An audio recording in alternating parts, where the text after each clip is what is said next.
पंजाब हुकूमत ने अमन अमान की सूरत हाल के पेश नज़र गवर्नर हाउस में रेंजर्स तैनात करने का फैसला किया है, जिसका नोटिफिकेशन भी जारी कर दिया गया है। पीटीआई चेयरमैन इमरान खान से गुज़श्ता रोज़ वज़ीर आला पंजाब और पार्टी रहनुमाओं की मुलाकात की अंदरूनी कहानी।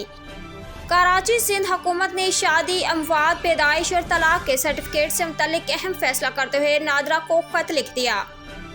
कराची आईजी सिंध ने इंकशाफ किया है कि शहर कायद में 60% स्ट्रीट क्राइम्स का ताल्लुक नशे के आदी अफराद से है।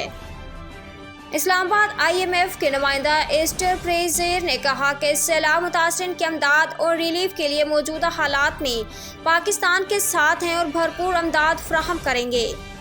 MQM के मुतालबात पर सिंध की हुकूमती जमात पाकिस्तान पीपल्स पार्टी ने मशावरती इजलास आज वज़ीर आला हाउस में तलब कर लिया है।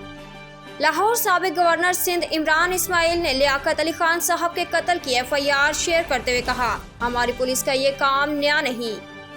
इस्लामाबाद IG पंजाब ने तहरीक इंसाफ के चेयरमैन इमरान खान पर कातिलाना हमले की FIR अंदराज की रिपोर्ट सुप्रीम कोर्ट में जमा करा दी।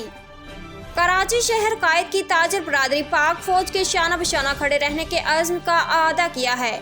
उनका कहना है कि पाक फौज के खिलाफ कोई बात नहीं सुनना चाहते।